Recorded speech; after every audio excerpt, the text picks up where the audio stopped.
Welcome to the pod. On this episode, a conversation with John DePonte, instructor for the CUNY Language Immersion Program.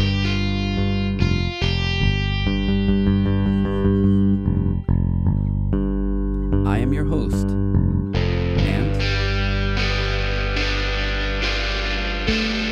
this is the Jim Nog Pod with Jim Noguera. It is the Jim Nog Pod with Jim Noguera. Most interested man It is the in the Jim world. Nog Pod Interested, with Jim Noguera. a most interested man Jim in the Nog world. Pod. Interested, It is the Jim interested. in the world.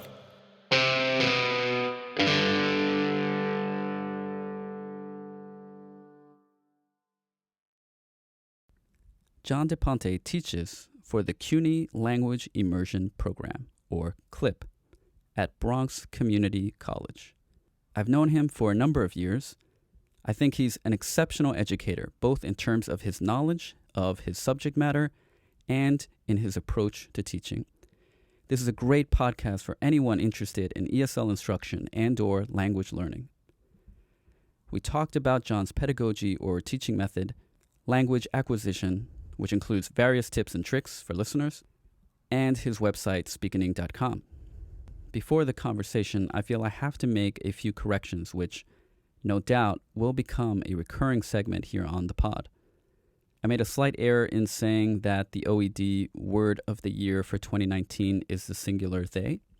It turns out it is actually the Merriam-Webster word of the year for 2019. Also, due to having recently purchased a Zoom H6 to up my podcast game and using it for the first time during this conversation, I made a mistake in not increasing the gain for both John and me. I hadn't noticed because the volume was up. I did what I could to salvage the conversation. However, you might have to turn the volume up during that part of the pod. My sincere apologies. In the show notes, I will link to studies referenced in the conversation. One has to do with observed choice-making effects on speakers of languages with and without a distinct future tense. The other study has to do with possible bias stemming from grammatical gender in certain languages. On that particular topic, I'd just like to reiterate that I believe such effects would be small, if present at all. Both studies do suggest some impact from the framework provided by the native language, but I don't think such frameworks are deterministic or even highly impactful. I like to think of them as pernicious assumptions about the world around us. As a skeptical person, I dislike assumptions, and yet I am helplessly subject to them. Also in the show notes, links to yabla.com, recommended by John, John's bilingual website, speakening.com, and my 2015 free ebook entitled Language Learning for Free. And now, John DePonte.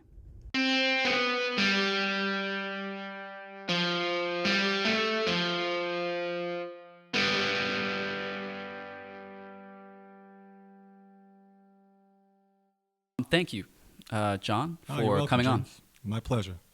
I wanted to talk to you because you're a really bright guy, and I've tutored for your class before I started teaching, and I picked up a lot of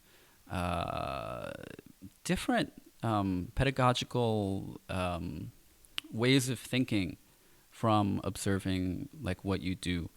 And so when I was in your class, a lot of obviously I was there to tutor, but I also benefited from just observing you, right? Seeing what you do. And how would you describe your approach to teaching ESL learners, English as a second language learners? Sure. And what's your approach? What's the John DePonte approach? Well, I don't know that I have a John DePonte approach, but I do always relate it to my own language learning attempts.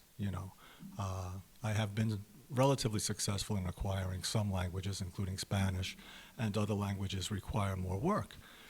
And that's the number one key to my approach is the incessant work that's involved in order to learn a language, in order to attain a skill that's that difficult.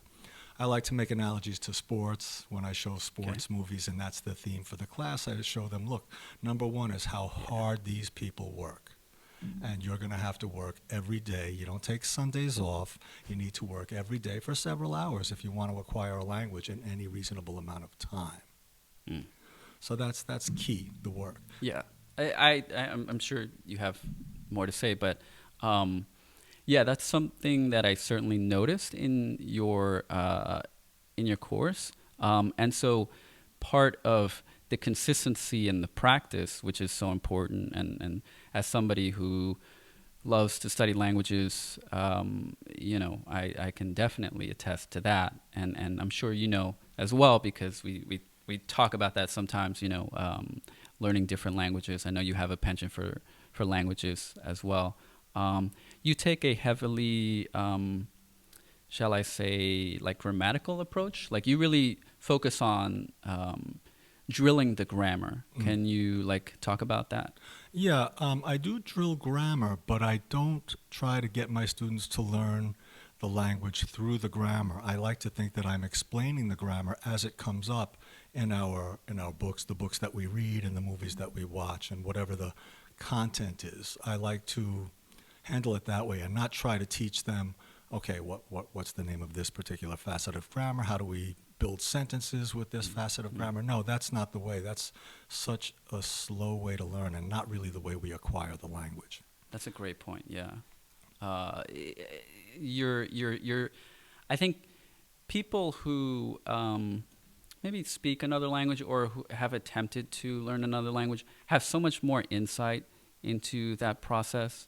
And I think, I can definitely see that in what you do.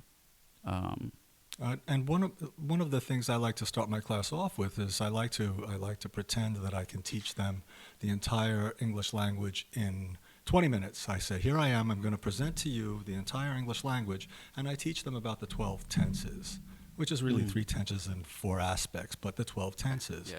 And I start to write this simple sentence on the board: present tense, today I walk. And then we start with that, and we spend a nice long time doing that. Of course, our classes here at CLIP, they're familiar with English. They're not starting from scratch, in which case we'd have to discuss the alphabet, pronunciation. We don't have to do that here at CLIP. So I have the luxury of being able to dive in any place I want to and relate it to what the students already know. And it's a fun thing for them to see. They know they're learning a lot. It's an enormous amount of information, and I assure them that they're going to acquire this information over time. They're not really going to walk out of that class speaking English because I said I've taught them the entire language.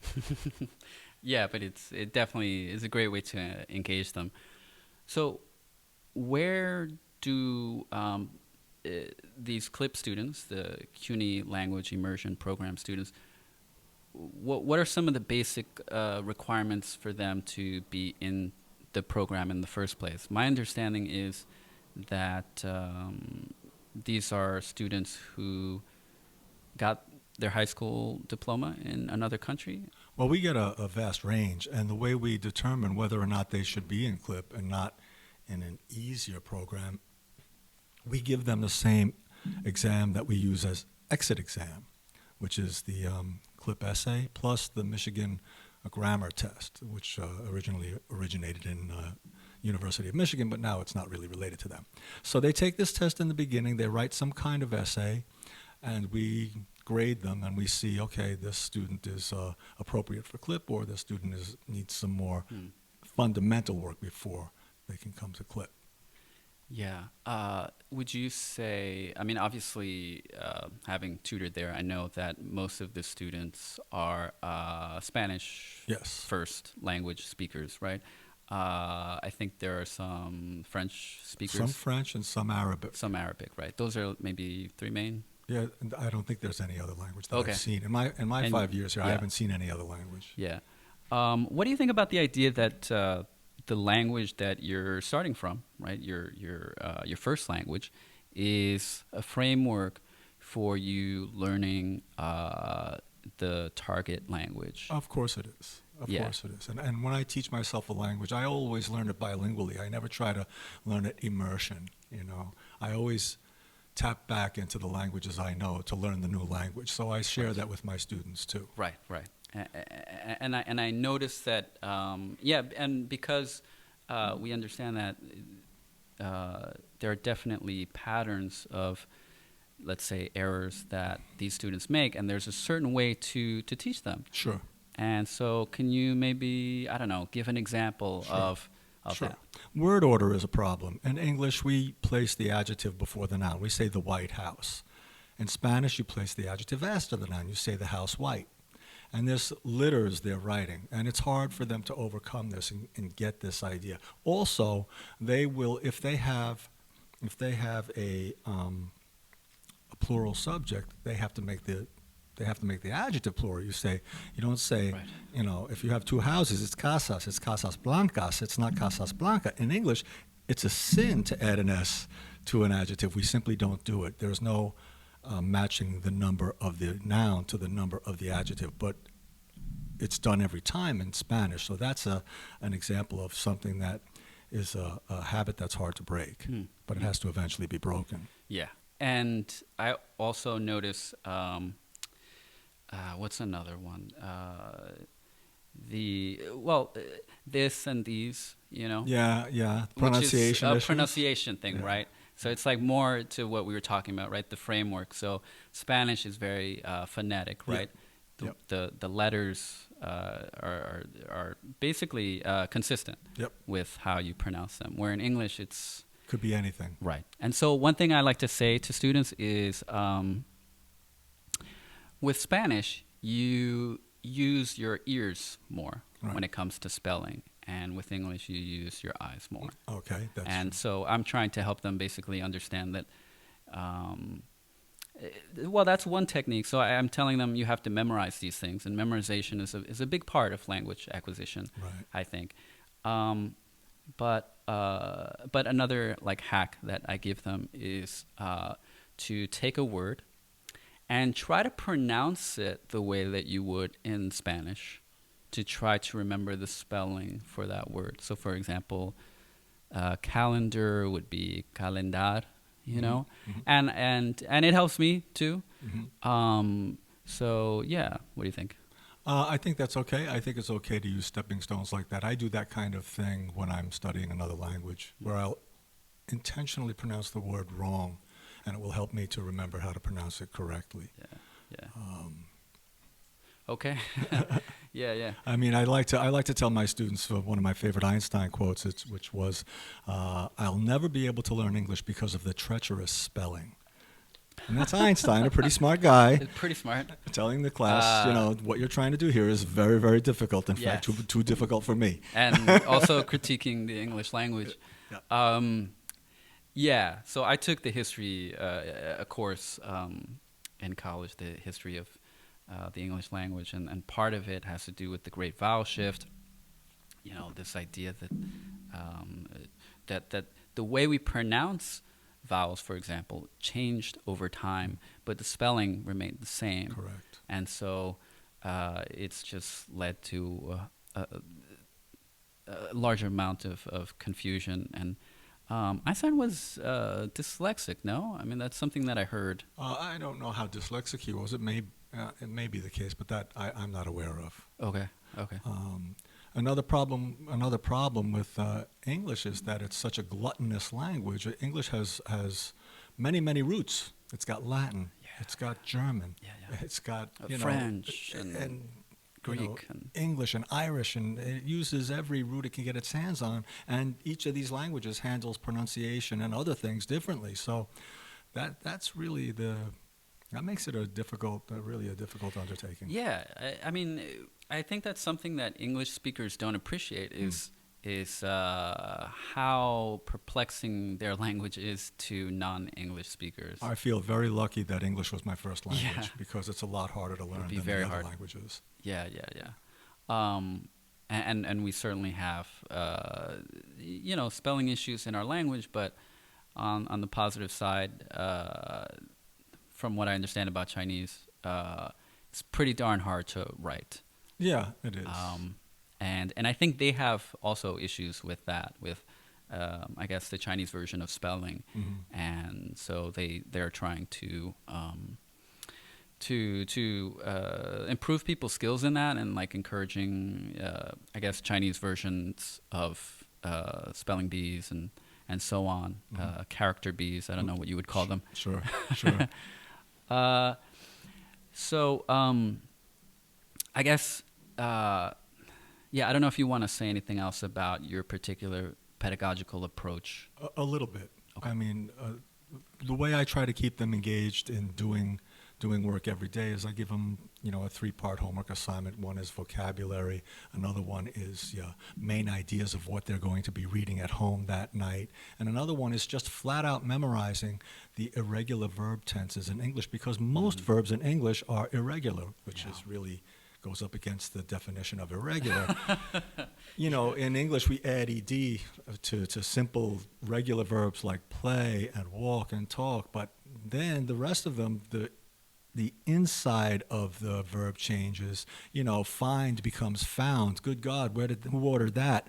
And so I just try to make them memorize 5 irregular verbs: the past tense, the past participle, and the present participle, because changing of spelling and changing of pronunciation is wicked. So this is something a little bit that they have to do every night to try to get traction towards climbing the mountain. Right. So what's interesting is I don't know if you know this. Japanese has 2 irregular verbs, and that's it. Yeah. And that's pretty fascinating. So I like to look at other languages and see what they're doing right, and sometimes I when learning another language, I maybe complain about why can't say the Chinese adopt a Korean alphabet type of system. The Korean alphabet is much more similar to our alphabet. Well, Mao Zedong predicted that would eventually happen. He said eventually Really? we'll be reading Chinese with the alphabet. Wow. I don't know if he was right, but it's not. I like to think that will happen. That would help me. Yeah, I mean, look, you have you have pinyin, right? You have an attempt to try to, I guess, Romanize it to an extent, but There's no reason you can't. I mean, the pronunciation of the words is not embedded in the characters. The Right. characters don't really Right. represent how to pronounce the words anyway, so Right. you'd be better That's a good off with point. pinyin. Yeah, I forget. I think I had similar thoughts. I forget.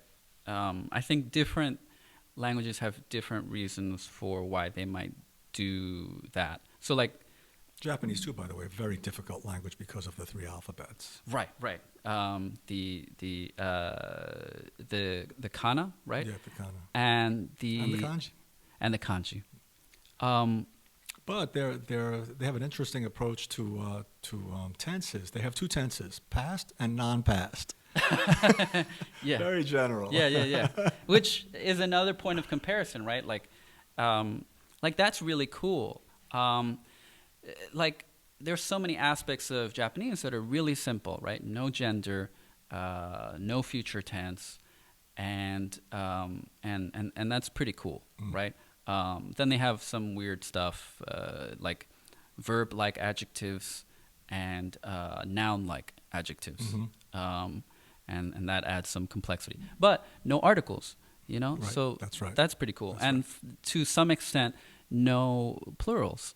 So it's really cool that it's a language stripped down of a lot of things, and yet in many ways it's more complex than English with, like you mentioned, the 3 alphabets, all the things you can do with that you just can't do in English. Right. Sure. Yeah. and since we're on this topic, I don't know if you've heard about this, but I just find it interesting. So there are some studies that show that languages that don't have a future tense, like Japanese, that speakers of those languages in general do better in terms of, I forget whether it's personal finances, but economically, right? And it's just one of those interesting things about how even just a language can have so many effects with how you view the world, right? Sure. And so I think the idea was, I'm reaching back here, so I might not accurately understand this. I think it had something to do with understanding that the future is not some faraway concept as you might think, coming from a language that has that tense, whereas it's more fluid and it's more representation of, it's closer to today, let's say, in a language that doesn't have a separate future tense. What do you think about things like that? Well, I'm not sure I'm ready to tell people to throw away their articles and stop using the future tense, and they'll be rich beyond their dreams. Right. As kind of the first time hearing of that, there are probably correlations that point to cultural differences. I don't focus on that aspect of language, as some people could, but I rather think of language more universally. Everybody speaks his language because this is the way it, parsed out over the eons as we were developing language. So I don't give a lot of thought to ancillary results of the language. I agree. I know I'm focusing a little bit on the differences because I find it interesting. I do agree with you overall. I think it's interesting because it's counterintuitive, right? You wouldn't think that a language would really affect the way that you think on some level. And so the example I like to give is, I'm sure you know about this. This was, I think, another study that showed that, for example, gendered languages versus non-gendered languages. And so one group of, let's say, Spanish speakers were told to describe a bridge. So here's the problem. When we talk about gender, this is grammatical gender. It's not gender. It has nothing to do with feminine qualities and masculine qualities. It's grammatical gender, and I think people make a mistake when they think, okay, we got to get rid of this because it's sexist. It's not sexist. We're not talking about sex when we talk about grammatical gender. Grammatical gender. Okay. Yeah. So, and the proof of that is you will have one noun in Spanish that's considered feminine, and that same noun in Italian will be masculine. Exactly. They can't possibly be thinking of sex, and they're not going to mess that up. Not the Spanish and the Italians. Okay. Although a French professor once joked about Spaniards having feminine blood, and then I don't know, the French not. Really? Yeah, but I mean he was joking. That's interesting. But so look. So the thing. So let me just push back a little bit. Sure. The study, I guess, that I looked at showed languages that see like a bridge in grammatical female gendered versus a language that sees it in grammatical gender male. And so they would use typically female, feminine words to describe the bridge, like beautiful, elegant, and things like that. And the ones that come from a male gendered language, where the bridge would be considered male, would use more words like strong, maybe wide, and stuff like that. So I mean, I don't know. What do you think about that? Because it kind of goes a little bit against what you were saying, but it might not necessarily. I could be wrong, of course, but that supports my position. I'm not concerned with I don't see the gender of a noun as being something other than grammatical. Otherwise I would know right away what a bridge is. Yeah, that's a good point. Yeah. Because there's no. I have no idea why it's la sangre, and yeah. Now, this points to something that's really making our language a little bit clumsy when we have to say he or she all the time, or we have to shift the singular to the plural there, because we want to remove sexism from our language. We can't just assume he, like when I was a kid, it was the neuter he. There were two he's. There was the masculine he and the neuter he. Well, now, why shouldn't the she be neuter instead of the masculine one? It's a legitimate point. So in our attempt to eradicate sexism from language, we're making the language very clumsy. I don't really like it. I'm not really sure where the solution lies. I mean, that is something that I've thought about, gender in language. And I don't like gender in language, personally. That's just the way I feel. I like languages like Japanese and English that don't have gender. It's it makes more sense. You could definitely make the argument that having this binary gendered language can influence the way that you see gender in humans. I'm just not sure what to do about that. Well, what do you think about the idea of not that I see this ever happening, but just getting rid of gender in certain languages. Just they're always, they have these committees, these I don't know what to call them, that academies, like the Spanish Royal Academy and whatnot, in charge of the language, so to speak, of maintaining it and preserving it and officializing it. Not that I think it would happen, certainly not anytime within the next 50, 100 years, but wouldn't that to some extent solve things? I mean, if it could be done. My question is if it can be done. And the thing is, language as we have it now, as it's presented to us, is an organic function, is an organic result of thousands of years of development. Now what you're talking about is not organic. You're talking about top-down, correcting what has been quote-unquote decided on over thousands of years. And I'm not sure that it can work, but if it can, I'm definitely not sure how such a thing would happen. Yeah, people would have to care we could, about well, it. We could adjust. We could all agree to speak Japanese. We could just throw out Spanish and French and Italian. Which a lot of people would not be fans of. But there are solutions. For instance, we have a pain in the neck third person singular in the present tense where we have to add s to the verb, and this is a real bear for English language learners. I walk, you walk. All of a sudden, he, she, it walks with an s that came out of nowhere, and then it's back to we walk, they walk. This s, English language learners forget to put in all the time. And what I think that's pointing to is that S is going to disappear eventually. And not in my lifetime, but eventually.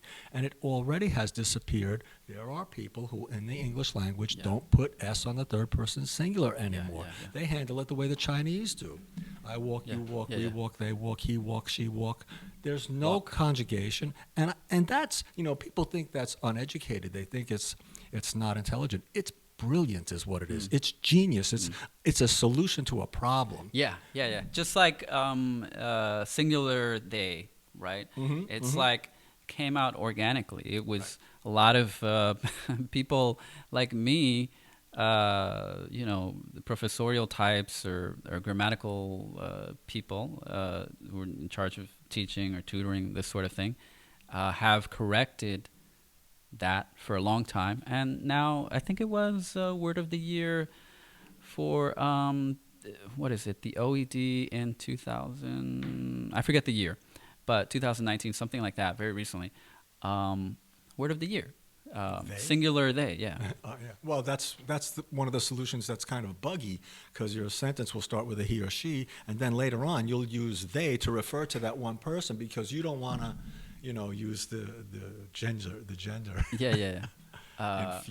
you know what I mean? Yeah, and then we have so many words like pronoun. Everyone, everybody, nobody, and then it's like, what do you do with that? I mean, it's singular technically, but then people don't want to say he or she every time, which is very clunky. Very clumsy, yeah. And not only that, but it reinforces the gender binary. which I'm trying to be more sensitive about because, I know it's politically, it's like, I don't know, seen as something that is connected to like woke culture or something like that. And I'm not aligning myself with that, but I think definitely there are people out there who, I know we're kind of going off of grammar and language a little bit, but it's very much connected. So it's a problem that needs discussion. Yeah. So, I mean, yeah. So what's interesting is changing something like that could have, if these studies are correct about how these small little differences and how they might have a small impact on the way that people think overall, averaged out, it might do some good to look at the language maybe. It might. It's also possible that if we learn not to devalue one gender over the other, nobody will have a problem saying she or he, rather than saying their or they. Why couldn't we do it that way? Why think that if you're using a masculine adjective that you're somehow delegating superiority to the masculine adjective instead of agreeing that he and she are equal in power and strength and in every way? Why can't we do that? The fact that we can't do that is more, I think, more troublesome because we can't do that when we look at people with our eyes. We have to be able to do that when we look at people with our eyes. So we should be able to do that with our ears when we're speaking. Yeah.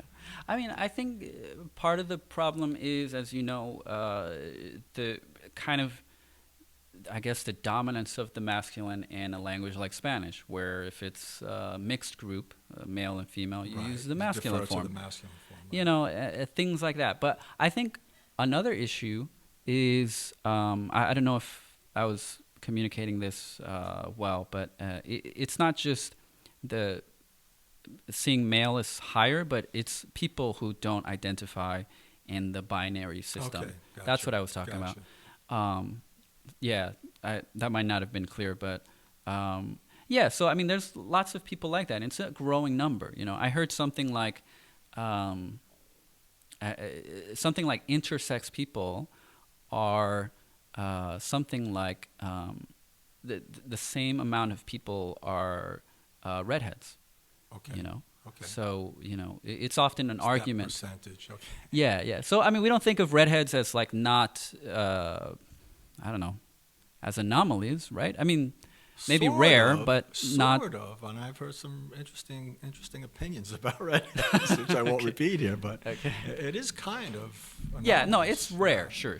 But my point is, anyway, not to make this overly political. I'm not trying to drag you into that. Oh, I'm not getting dragged into that. Go ahead, though. Help yourself. No, I don't mind just saying that I do see the binary as historically problematic for people who maybe just don't identify one or the other. That's all. Yeah. I can't get inside the head of a Romance language speaker, even though I speak the Romance languages. I'm not a Romance language speaker. It wasn't my first language. So I can't get inside their head. My concern is only to use the right word and pronounce it correctly. And I'm not sure that that's not what their concern is, too, when they're growing up learning the language. Yeah. I think it's to get it right and get 100 on their little third grade test. Yeah. I'm not sure that anything else is going on in that head, I'm not sure maybe that you're it's right. not. Maybe I guess we both don't know for sure. I mean, it's hard not to a know battle for I'll sure, pick. I'm not going to live long enough to fight that battle. I'll leave it to you and the youngins. Yeah. Like I said, I don't think it's going to change anytime soon. But anyway, if it's for someone who cares a lot about I care a lot about languages. I think, I care about that. Sure. If we're trying to change the languages, count me in, I guess. I think you should. That's an issue that should be addressed with a language that you speak fluently already. See, I'm so concerned with learning the language as is. I'm not ready to institute changes on the language I'm trying to learn. You see what I'm saying? That's a great point. And it's so hard to do, and it takes so long. And then when you do it, it's hard to keep it, because if you stop practicing, the language goes away. Your mother tongue goes away if you stop using it. So if you want to speak more than 2 languages, you have to work every day at it. You don't really have time to think about how this language could be better. At least I don't. Yeah, I think there's also another potential problem. It's like these academies, like you were talking about. They would rightfully say, like, "Who the heck are you to tell us about our language?" Yeah, you leave that to us. We'll take care of it. Leave that Thank to you. us. And they're right about that, because they, again, that's what I was saying. They have that feel for the language that a person who speaks it as a second language doesn't have, is never going to have. Well, let's just see if, with time, the Spaniards, the Italians, the French, etc., will, if their populaces will voice their concerns about this or not. Sure.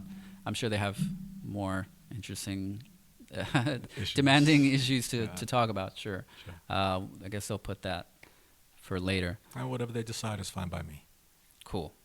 as long as I don't have to be involved in the process. Yeah, I think I talked about this a little bit with one of my conversations with my good friend Marcos is he's Puerto Rican, and we were just talking, like, what do we do, like, because we care about this. He's very let's say left-leaning. I don't know if he would call himself a social justice warrior or not, but he cares about social justice issues. And so one thing we just thought about was, well, why not just take out the A and the O endings and put in, let's say, an I, so it's... You can't do that in Italian. I means plural in True, Italian. you can't do that in Italian. We were talking about Spanish, to be fair. We were talking about Spanish, but yes, you're right. Actually, Italian would be very hard because, you're using a lot of... plural feminine. It uses Exactly. every ending. Exactly. That's Exactly. a real difficult feature of that That's hard. language. Maybe we'll go back to, like, Latin and, like, U.S. There you go. endings. I don't know how they'll feel about that. Yeah. I don't know. So we talked about your pedagogical approach. We talked about languages, language acquisition. What about your own personal techniques? You've kind of hinted at it, implicitly described, but let's say, actually, I'm pretty sure, because I've had some conversations with you, I'm pretty sure you're learning a few languages. Yeah, I always try to keep my hand in languages that I want to be able to speak. Yeah.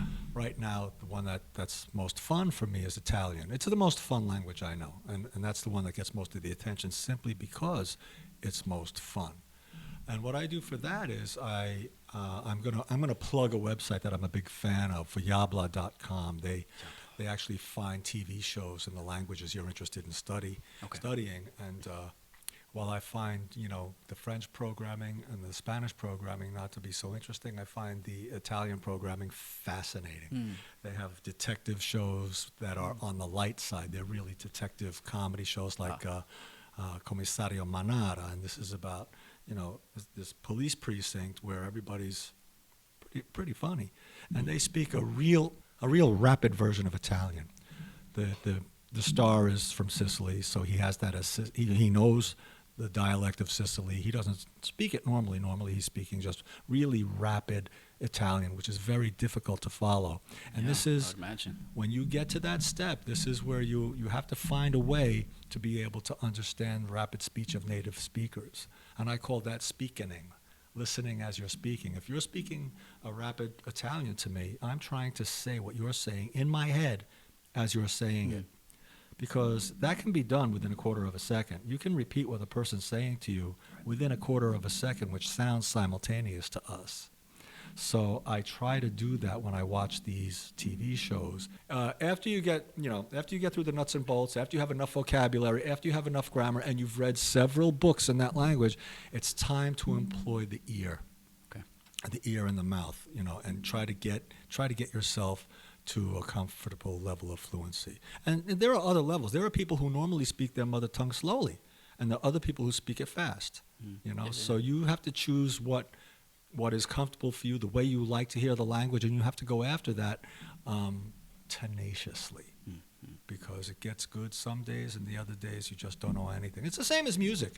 You know, the great guitarist Tommy Emmanuel said, he goes, you know, one day you're playing like you think you're a genius, and the next day you're a complete idiot, because that's the way it is. We change every day. The guitar stays the same. The language stays the same. We change. And that's what makes it super challenging. Yeah. It's very challenging learning languages, and certainly it can depend on the language. I find that when learning languages, like one language might be easy in one regard compared to another. So like basic Chinese grammar, I think is fairly simple. It is, but the pronunciation is a bear because of the tones. Right.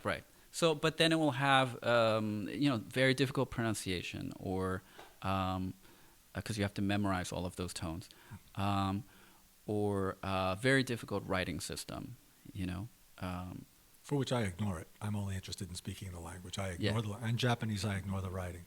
Pronunciation in Japanese is very easy because it's the same as Italian.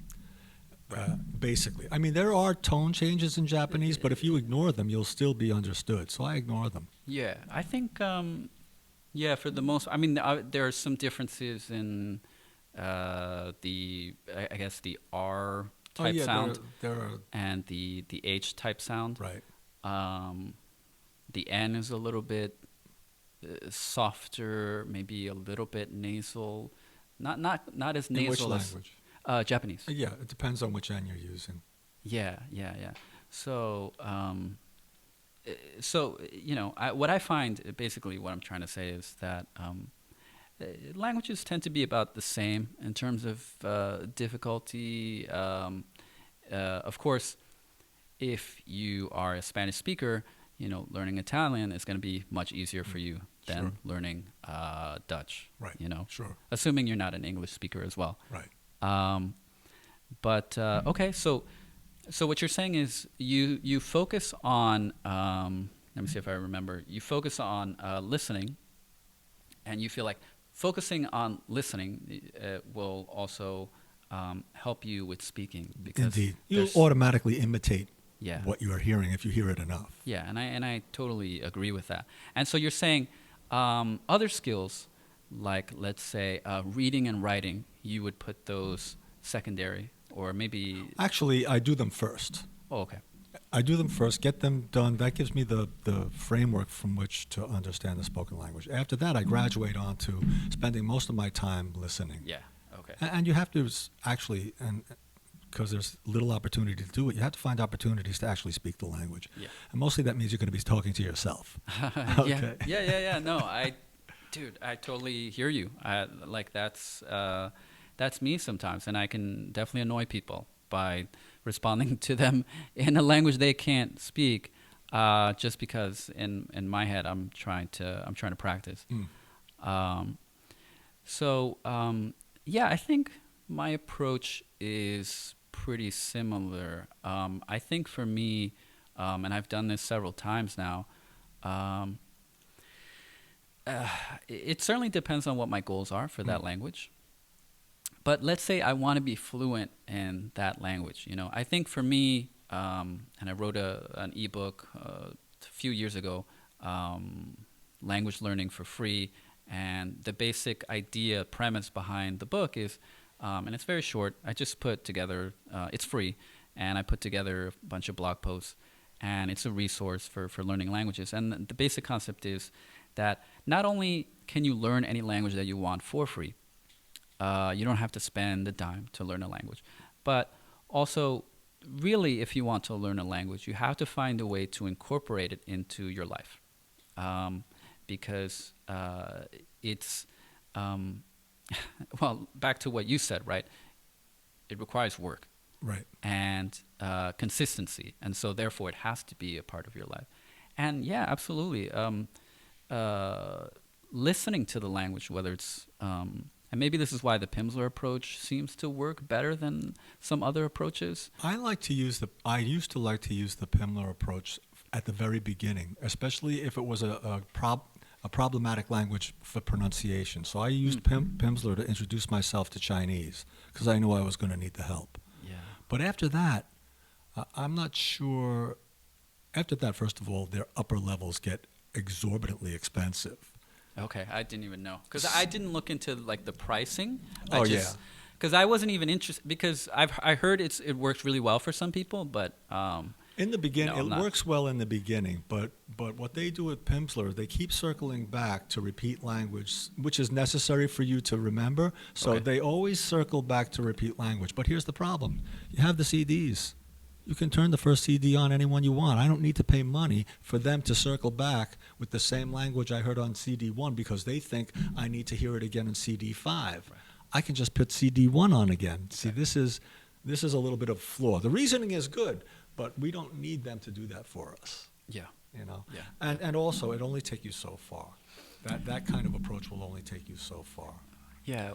You'd be better off on something like SpanishPod101.com. Yes, They have that for yes. every language. Okay. Yeah, I've used the language 10. What is it? It's pod101.com. They have it in all the languages. Okay. Chinese. I've used that for a while. I mean, for different languages, I'll use different resources that I think are really good. One of my favorite languages to learn is Japanese. There's so many great resources. Trying to remember. Japanese Pod. I've used that. Japanese Pod. So many great Japanese language YouTubers. I mean, YouTube is just if anybody listening is not using YouTube I got to tell you, I keep forgetting that you can look at it for language. I keep looking up how to fix my toilet and things like that. The same concept, though. Same concept. It's like YouTube is such a great learning vehicle. The problem is they have so many darn cat videos. You just get, give up after a while. And the problem is, of course, the recommended, videos, and then the autoplay. Like you can turn off the autoplay, right. but yeah. One thing I like to do is when learning a language, I like to take Post-it notes, and basically put them on everything that I can think of, wall, door, table, there's chair. an actual book, like Japanese in 10 days, and that's one thing they do. They give you those notes to stick on your refrigerator and things like that. It's actually a very good thing. I've never done it, but it's a very good thing that you're talking about. Yeah. I didn't mean to stop you. Go ahead. No, but yeah. So I mean, that's a technique that I think is very powerful because, I was gonna say, they stay there and you see them all the time, but actually the really bad adhesive, it doesn't. Yeah. Sometimes you have to be careful where you put it. And yeah, sure. Yeah, I think once I can incorporate the language into my life, then I try to. Usually my focus is speaking. I do like to study it all. I do like to look at writing. I do like to study the writing systems. Maybe I should spend less time on that. But, I think one thing you highlighted that's really important is like entertainment. Like it might seem like a minor thing, but entertainment is so important because you're enjoying yourself. You are learning about the culture. Mm-hmm. And that helps you so much contextualize what you're learning and hearing the language as it is naturally spoken. Yeah, and if you find someone like an actor who speaks the language the way you like to, imitating that person, imagining that you're that character will help you a lot toward developing a natural sounding language. And then when you really get to the upper stages, what I like to do is I like to buy books that I love, that I've read in English 30 or 40 times, and buy them in the language, in the target language. I bought books it's a great technique. About Ramana Maharshi. I've read everything that he's ever said. He was an Indian mystic, not really a mystic, but a holy man. Mm-hmm, mm-hmm. So I bought whatever I could find in Italian, and I read through it in Italian. I underline words or grammatical structures that either I want to remember or that I don't know yet.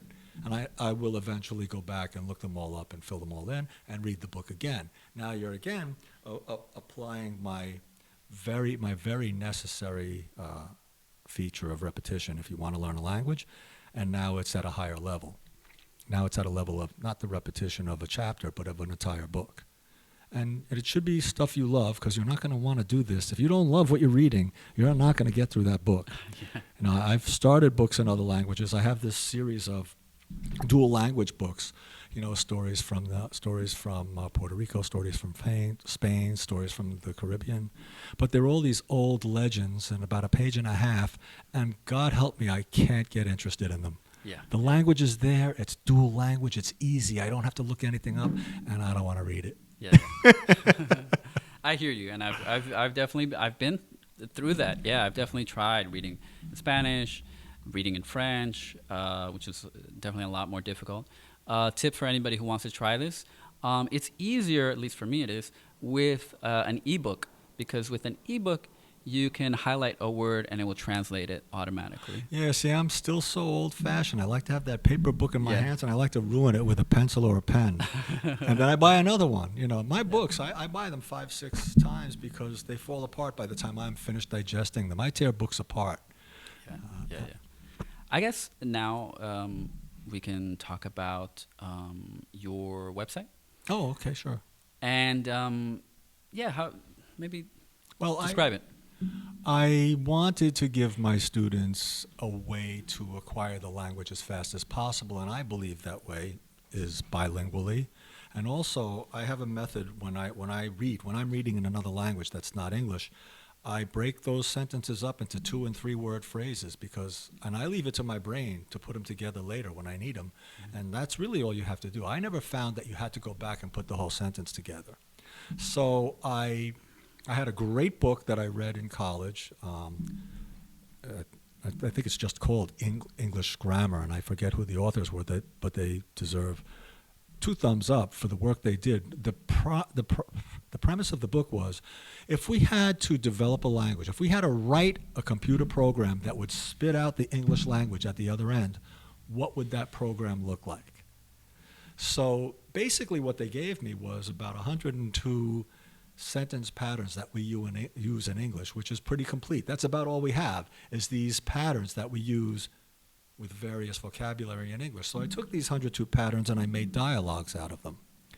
And I took these dialogues and I made what looked like flashcards on the computer, and I have myself reading these dialogues to the students, so they're supposed to repeat after me. I'll say 3 words and pause. They're supposed to repeat after me. And I put together these 102 sentence patterns for my students to learn. Then I got a little ambitious. I took all the questions for the citizenship test and I made a course in that. And then I wrote a little story called ESL Island, where I use all 12 tenses in a little story, a little Captain Bligh kind of story. Yeah. And I do have students and their relatives who have used this website and improved their English a lot. I'm still waiting for the first one to come back to me. Yes, I've done every lesson in your website 3 times, and here's the result of my effort. I would love to hear that. I haven't heard that yet. Yeah, okay. Did I mention it's called speakening.com? Speakening.com. Which turns out to be a terrible name, because when you're first looking for it, you say speaking. You don't realize there's an extra EN in there. And then when you've learned a few of the lessons, you start replacing the word speaking with speakening. And now you're only saying, I'm speakening English, and I have to correct that. Terrible That name. could be But problematic, yeah. Unforeseen consequence. yeah, you never know. So you utilize that in your teaching, and I've seen you do it. Yeah. And I translated it in speaking. I don't always translate it in class. In class, they just repeat it after me in English, and they're responsible for looking up the words they don't know. Mm-hmm. On the website, I do everything bilingually. And it was great practice for me, for my Spanish. I had to, record it. I had to run it by someone from Argentina, and I still have a couple of mistakes in there. Oh, okay. Have you figured out a way to monetize your page? I haven't given a lot of thought to that. I'm a little afraid of the monetizing aspect because, when you monetize something and you start to make money, the IRS is right behind you, and I don't really want to talk to those guys. Not in any language. There.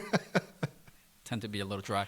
But that would have to happen if somehow, for some reason, the website caught fire and advertisers started to contact me and they wanted to advertise on the site, which of course is what ruins a website. Yeah, that's the other thing that I was going to mention is you might not want to. I don't it's think like I do.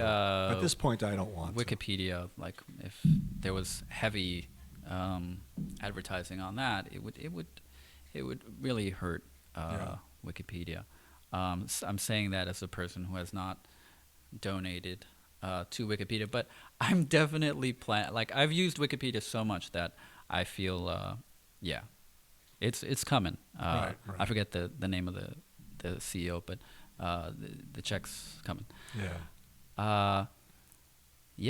Okay, that's great. I mean, I've seen you use the website with your students, and they're very engaged.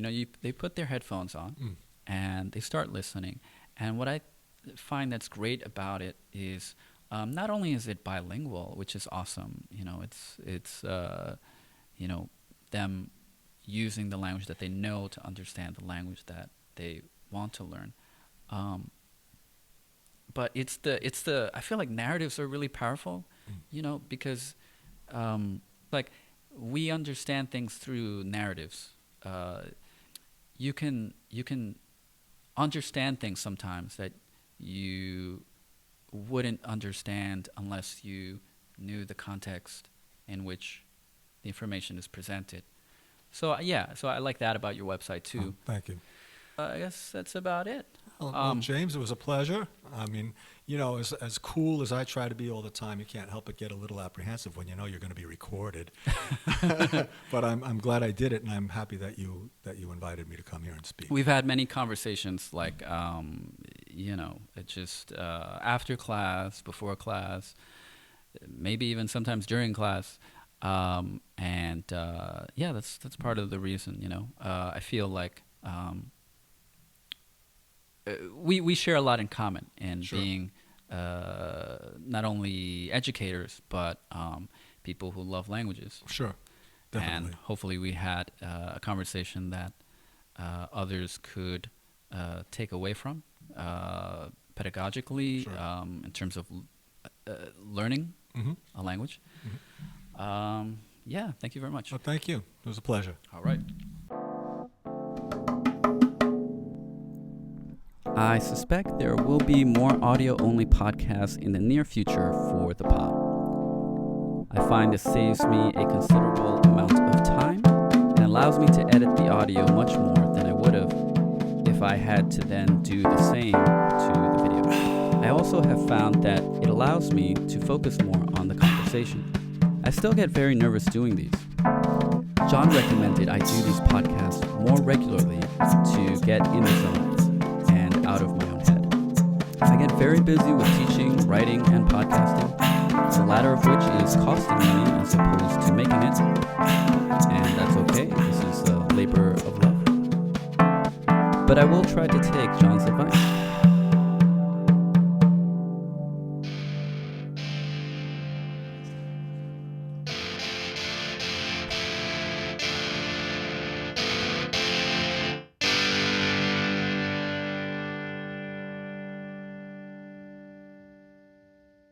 Music for Gymnog Pod provided by Marcos de la Guagua. Guagua is spelled G-U-A-G-U-A. Art by Seco 1844. Seco is S-E-K-O. My website, which contains news, bios, social media links, a bibliography, a blog, a podcast page, and a press page, is jamesnoguera.com. Noguera is N-O-G-U-E-R-A. You can follow me on Twitter and Instagram at Gymnog, that's J-I-M-N-O-G, or donate on patreon.com/Gymnog. And thank you for your interest.